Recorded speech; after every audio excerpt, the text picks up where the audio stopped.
Namaste everyone. My name is Manjiri Bhalerao. I am a Mohanji Apprentice Acharya from Canada. Today I would be reading chapter number 15 from Sri Sai Satcharitra. Chapter 50. Stories of Kaka Saheb Dikshit, Sri Tembe Swami and Balaram Dhurandhar. Chapter 50 of the original Satcharitra has been incorporated in chapter 39 as it dealt with the same subject matter. Now chapter 51 of the Satcharitra has been treated here as chapter 50. This chapter gives us the stories of Kaka Saheb Dikshit, Sri Tembe Swami and Balaram Dhurandhar. Preliminary.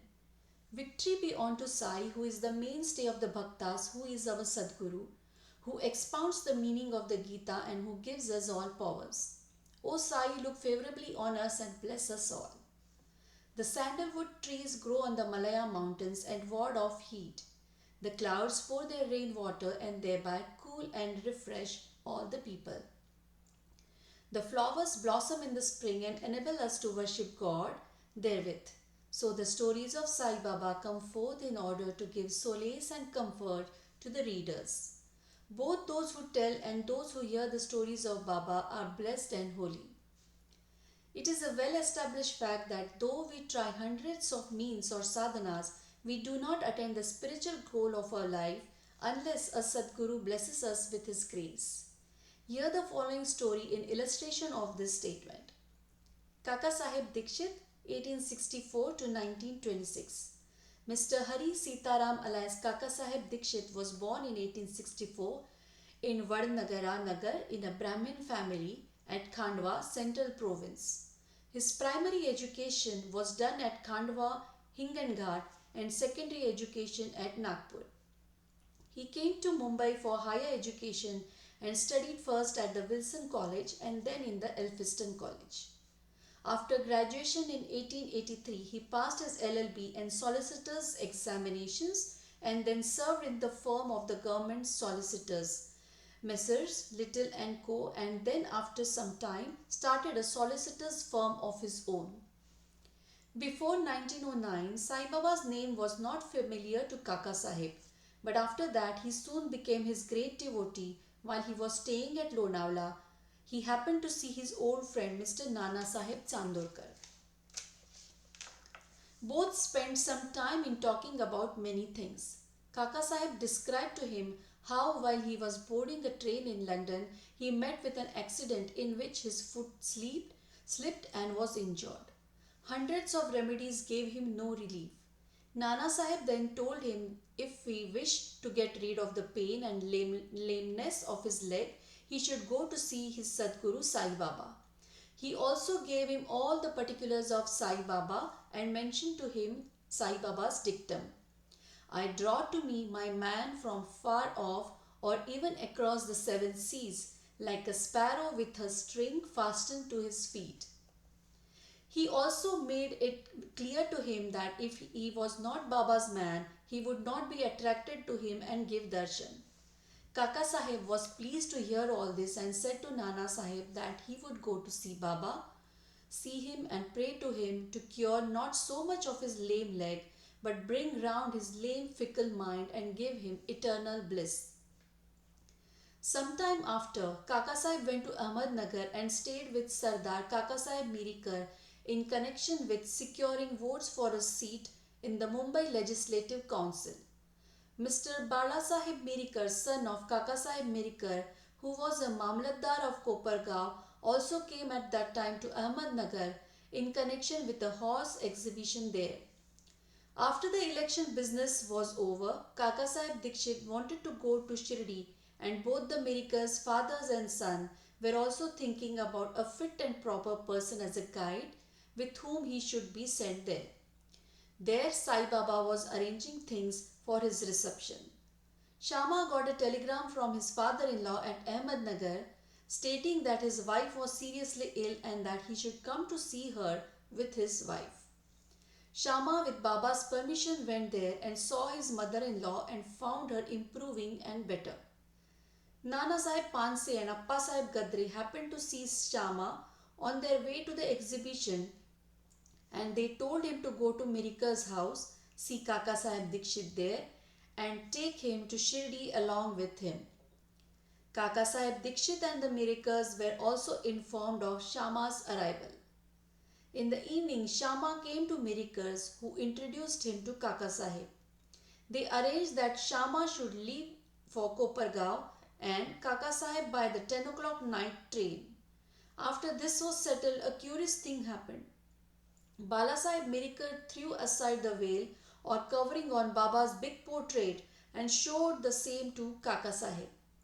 He was surprised to see that he, whom he was going to meet at Shirdi, was already there in the form of his portrait to greet him at this juncture.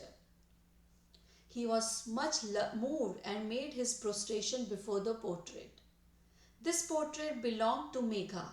The glass over it was broken and it was sent to Mirikers for repairs. The necessary repairs had been already made and it was decided to return the portrait with Kaka Sahib and Shama. Before 10 o'clock they went to the station and booked their passage, but when the train arrived, they found that the second class was overcrowded and that there was no room for them. Fortunately, the guard of the train turned out to be an acquaintance of Kaka Sahib and he put them in the first class. Thus they travelled comfortably and alighted at Kopargaon. Their joy knew no bounds when they saw their Nana Sahib Sandurkar, who was also bound for Shirdi. Kaka Sahib and Nana Sahib embraced each other, and then after bathing in the sacred Godavari river, they started for Shirdi. After coming there and getting Baba's darshan, Kaka Sahib's mind was melted, his eyes were full of tears and he was overflowing with joy. Baba said to him that he was also waiting for him and had sent Shama ahead to receive him.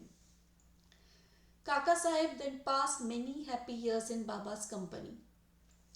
He built a vada in Shirdi, which he made as his more or less the permanent home. The experiences he got from Baba are so manifold that it is not possible to relate them all here. The readers are advised to read a special Kaka Sahib Dikshit number of Sri Sai Leela magazine volume 12, number 6 to 9. We close this account with the mention of one fact only. Baba had comforted him by saying that in the end he will take him in the air conch, Viman, secure him a happy death. This came out true. On 5th July 1926, he was travelling in the train with Hemad Pant and talking about Sai Baba. He seemed deeply engrossed in Sai Baba. All of a sudden, he threw his neck on Hemad Pant's shoulder and breathed his last with no trace of pain and uneasiness. Sri Tembe Swami. We come to the next story, which shows how saints love each other with fraternal affection. Once Sri Vasudevananda Saraswati, known as Sri Tembe Swami, encamped at Raja Mahendri, Andhra country, on the banks of the Godavari. He was a devout orthodox dhyani and yogi bhakta of the Dattatreya. One Mr. Pundlik Rao, leader of Nanded, Nizam state, went to see him with some friends. While they were talking with him, the names of Shirdi and Sai Baba were casually mentioned. Hearing Baba's name, the Swami joined hands with reverence and taking a coconut, gave it to Pundlik Rao and said to him, "Offer this to my brother Sai with my pranam and request him not to forget me but ever love me." He also added that Swamis do not generally bow down to others, but in this case as an exception had to be made.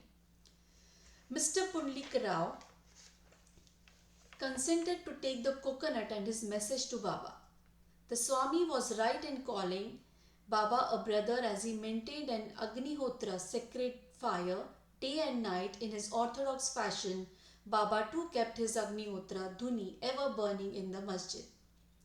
After 1 month, Pundlik Rao and others left for Shirdi with the coconut and reached Manmad. As they felt thirsty, they went to a rivulet for drinking water.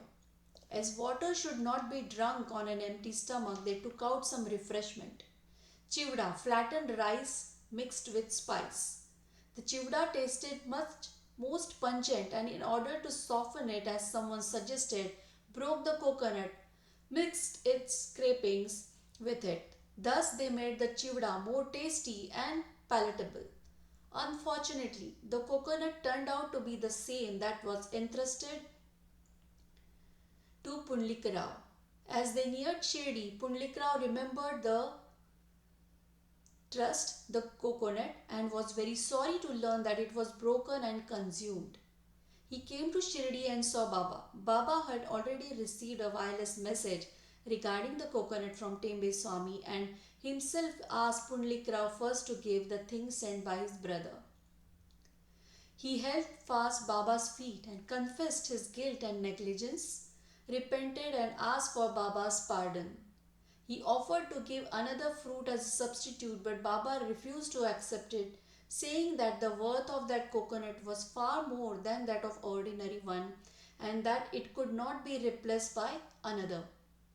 Baba also added, "Now you need not worry yourself any more about the matter. It was on account of my wish that the coconut was entrusted to you and ultimately broken on the way. Why should you take the responsibility of the actions on you? Do not entertain the sense of doership in doing good as well as for bad deeds. Be entirely prideless and egoless in all things, and thus your spiritual progress will be rapid." What a beautiful spiritual instruction Baba gave. Balaram Dhurandhar, 1878 to 1925. Mr. Balaram Dhurandhar belonged to the Pathare Prabhu community of Santa Cruz, Mumbai. He was an advocate of the Mumbai High Court and sometime principal of the Government Law School, Mumbai. The whole Dhurandhar family was pious and religious. Mr. Balaram served his community and wrote the published an account of it. He then turned his attention to spiritual and religious matters. He studied Gita carefully and its commentary Jnaneshwari and the other philosophical and metaphysical works. He was a devotee of Vithoba of Pandharpur. He came in contact with Sai Baba in 1912. 6 months earlier, his brothers Babulji and Vaman Rao came to Shirdi, took Baba's darshan. They returned home and mentioned their sweet experiences to Balaram and other members. Then they all decided to see Sai Baba. Before they came to Shirdi, Baba declared openly that today many of my Darbar people are coming.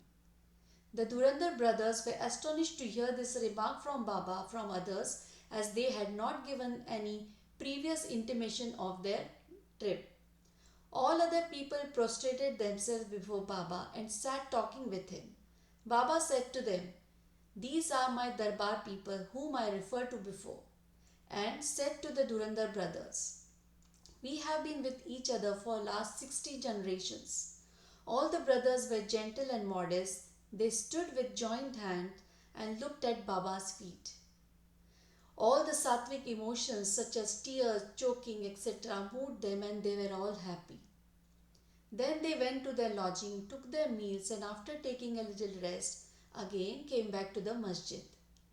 Balaram sat near Baba massaging his legs. Baba, who was smoking the chillim, advanced it towards him and beckoned him to smoke it. Balaram was not accustomed to smoking, still he accepted the pipe, smoked it with great difficulty and returned it reverentially. This was the most auspicious moment from Balaram. He was suffering from asthma for 6 years. This smoke completely cured him of the disease which never troubled him again.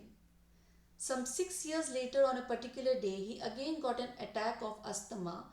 This was precisely the time when Baba took his Mahasamadhi. The day of his visit was a Thursday, and the Dhurandhar brothers had the good fortune of witnessing the Chavdi procession that night. At the Aarti function of the Chavdi, Balaram saw the glow of Panduranga on Baba's face, and next morning at the Kakad Aarti time, the same phenomenon, the same luster of the beloved deity, Pandurang, was visible again on Baba's face. Mr. Balaram Dhurandhar wrote in Marathi the life of the Maharashtra saint Tukaram, but he did not survive to see its publication. It was published later on by his brothers in 1928 in a short note on Balaram's life given in the beginning of that book. The above account of Balaram's visit has been fully corroborated with page 6 of the book. Bo to Sri Sai, peace be to all. Thank you for joining. Om Sai Ram. Thank you.